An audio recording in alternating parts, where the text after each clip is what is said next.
But in the meantime, a few things to draw attention to, and I'll come to the Ablekuma North thing. But let me start first with what is happening at the minority saying about appointment to the Bank of Ghana. They have gone to the point of threatening to report the government to the IMF. They are asking that Dr. Esiama should rather be prosecuted and not given the position, that he is unfit for it.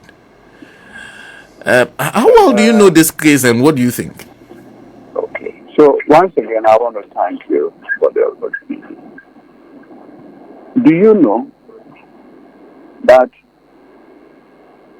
even before President Mahama became president, the Director of Public Prosecution has already recommended to Godfrey Debo Adami to discontinue the prosecution of Esiama. Really? Yes. Director of Public Prosecution, the DPP? Yes.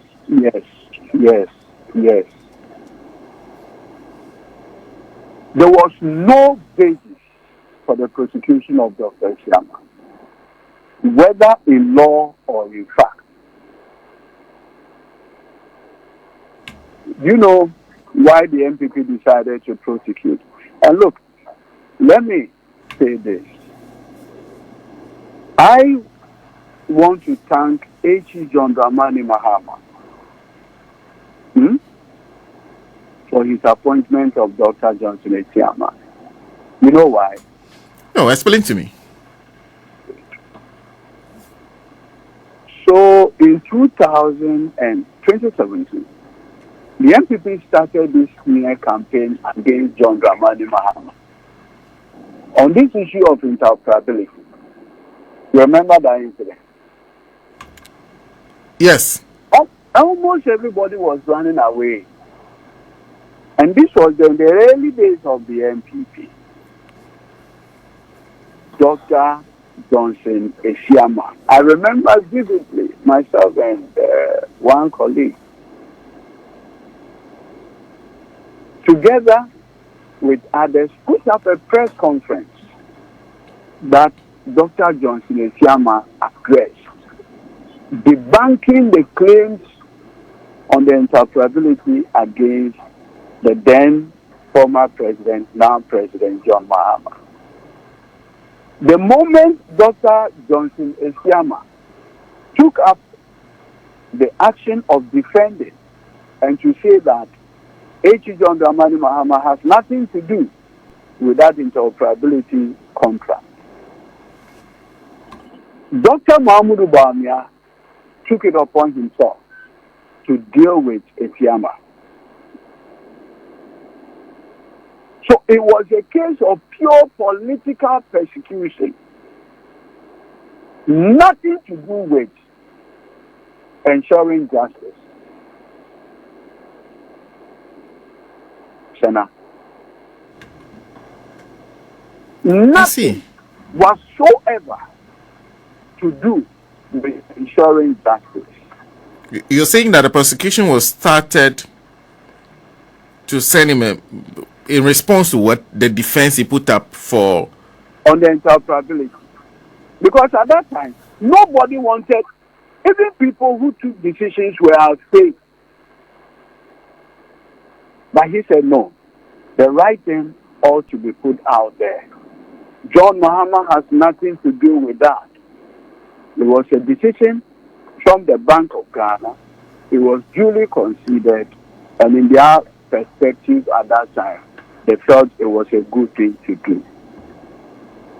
The NPP then Vice President Dr. Mahmoud Bawumia never forgave Dr. Esiama for putting up that defense, because Bawumia was seeking to develop it through a different company. And so they felt that the only way out was to shut Esiama down by putting these frivolous criminal charges against him. Sena, I am saying that the DPP had recommended to the then Attorney General to discontinue the prosecution of Isiama. And Godfrey don't have any of it. Because they thought by doing so, it would be an embarrassing spectacle. Dr. Johnson Isiama, that I know, is a consummate professional with self-respect. And so the then government conspired to teach him a lesson. Nothing more, nothing else. And you see, they are saying that, oh, they should be going through trial. Who has said that? Is it not Gideon Boako? Yes. Was it not the spokesperson to Baumia? So you see the connection. Oh, so you're saying that this is coming from Dr. Baumia's prosecution? It is the same Baumia orchestration.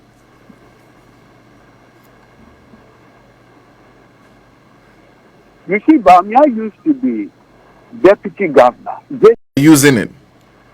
Yes. They just have to walk to Nsawan by themselves? They just have to walk to Nsawan prison. They themselves will not even ask for a trial. See, Senna, look at somebody like Dr. Okuni. Look at Okuni's trial.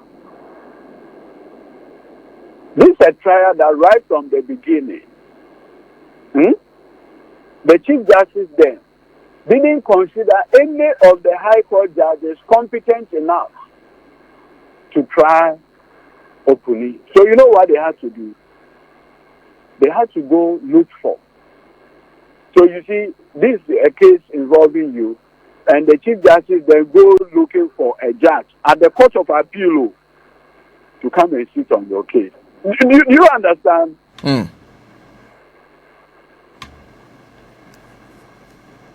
A Court of Appeal judge to come and do this particular trial. It's like saying that the High Court judges are not competent enough. Sana, I don't know if you get the point I make. I do. Now listen, while the judge was doing the case, the president now promotes him to the Supreme Court. What did the president say? You see why I am saying that?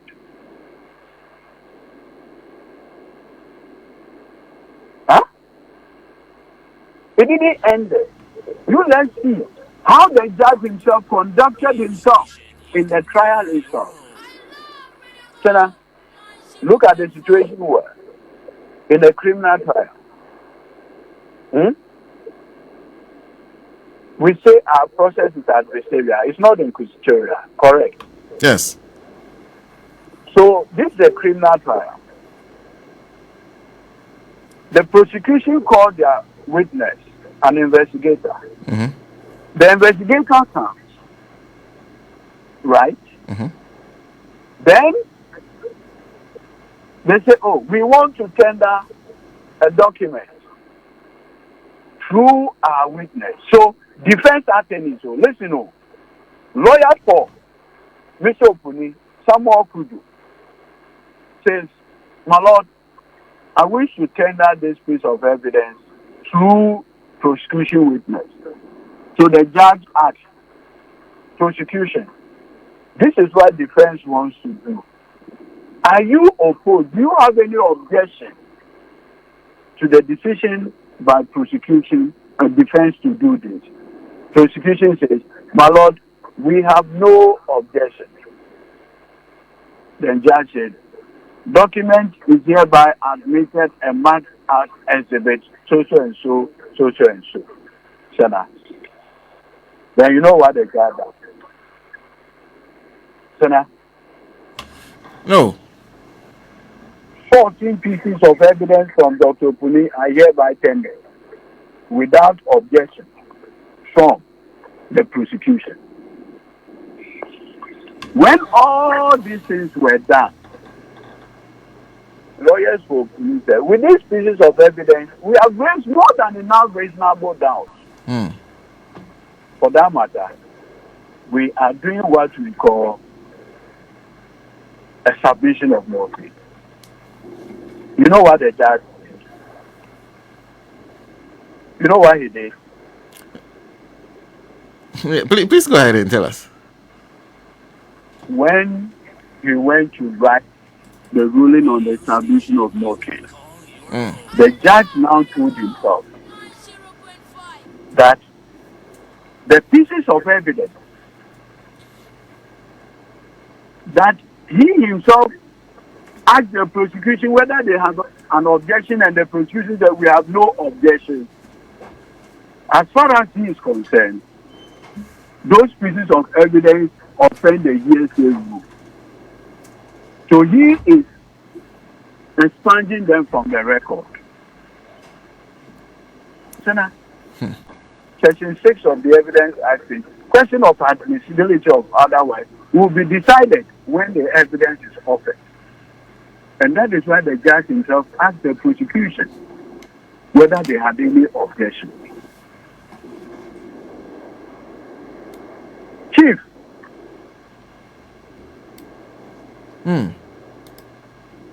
Chief, this is the kind of trial our people were going through.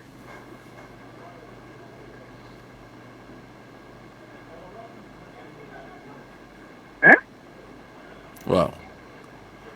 And you say in the case of Dr. Isiama, even the DPP feels that there was not a strong case against him. To Godfrey Yebuada to stop the prosecution. And Godfrey refused.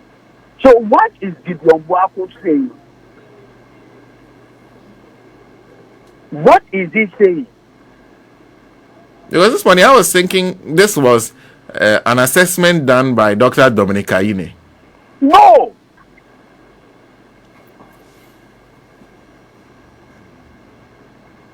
No.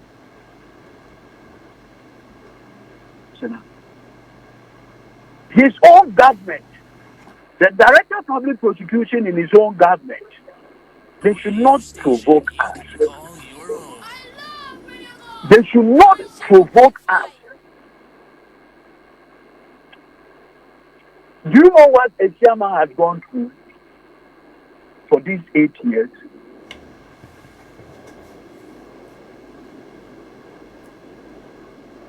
Look, they shouldn't provoke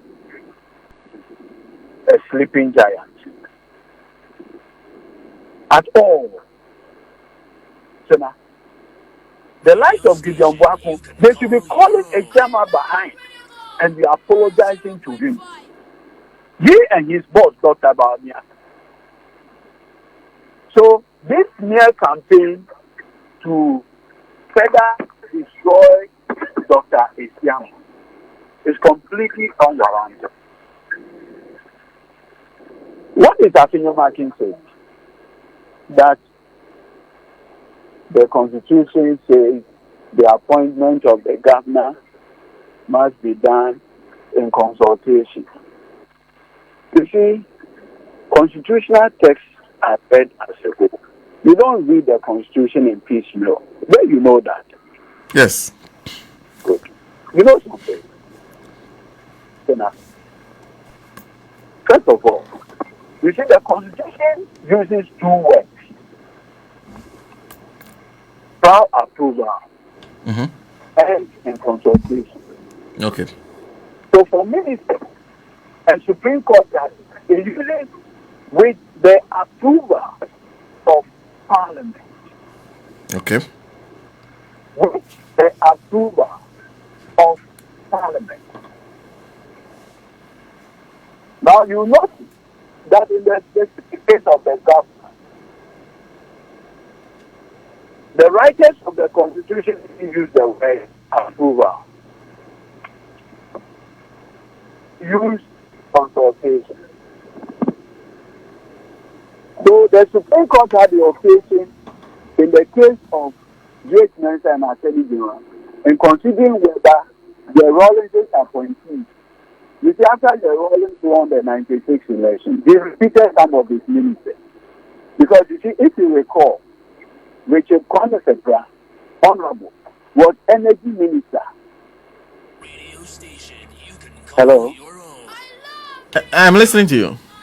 So when Chairman Rawlings won the 96 election, Mm. he decided to repeat Richard Kwanesepra now as Minister of For finance, yeah. And said, oh, the man has already gone through parliamentary vetting. So I'll just continue with him as the finance minister. Then J. Spencer went to the Supreme Court. Then the Supreme Court said, Mr. President, you can't do that. The term by which you made him energy minister had elapsed. Mm. This is a new term. So they must go back to Parliament Okay. for the approval process. And the Supreme Court said the use of the word prior approval is not a term of act. It should be given its ordinary meaning. Approval is approval. You understand? Yes. Good. In this case, in the case of governor, the Constitution doesn't use approval. So for the appointment of justices of the Supreme Court, the Constitution uses the word and the approval of Parliament. Okay. So their validity only stands when Parliament has approved it. So, for instance, you notice that Nanado appointed 2 Supreme Court judges. They've gone through vetting and everything, but they were not approved. You get it? Yes. In this case, it is consultation. So, incidentally, if you recall, when H.E. John Dramani Mahama appointed Charlotte Osei as ECK, Afenyo Markin, acting as lawyer for Richard the last guy, sued President Mahama. I remember vividly. His Lordship Justice Doche, in response to Afenyo Markin, said, consultation is not binding, unlike approval. Yeah. So the Supreme Court cleverly drew the distinction. It is curious that in 2019, Nana Danko Akufo-Addo, I should think, appointed Markin as the administrator of the People's Assembly Common Fund. You recall? Yes. It was to consult, but the president had appointed earlier. This legal hypocrisy. You can call your own. So it is the hounding of a Shama by this same group of people.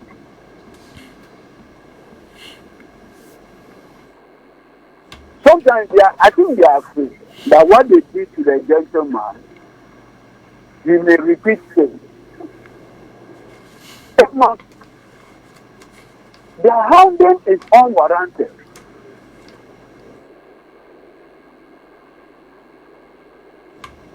So, on both legs, neither Gideon Buako for you or Alexander Afenyo Markin has a case. Completely. Because, like I said, in fact, I would have told Gideon that he should ask his own Attorney General Dr. Dami whether there was never a memo to discontinue the trial of, so that he will not be embarrassing himself.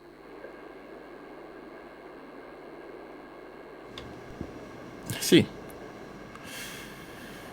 Well, having said that, let me conclude with you by asking whether you are, because typically, if not for your new appointment, I'm sure you would have been actively on the case of the parliamentary seats that have been that are in dispute. One of them has been undeclared. That is the Ablekuma North constituency. You see, Ablekuma North, the solution is simple. The electoral committee should just organize everyone in those affected constituencies and a polling station. Simple. Everyone. Everyone. Simple. I see. And the others? Well, let's say for Nsama Dwajiri. We have even said that you cannot in a mandamus application. You cannot. in a mandamus application, begin to make the orders that were made by the High Court. And that's why we've applied for Tirala. Okay. Thank you very much for speaking to us. Brother, please take care of yourself.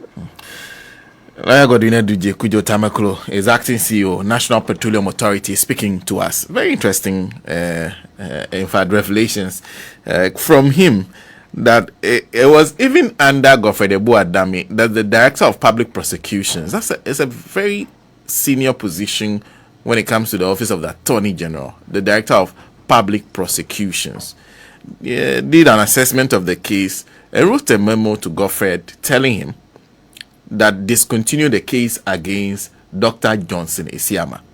So that's somebody who is an independent eye who looks at the case and feels that there's not a case to be made against Dr. Johnson Esiama.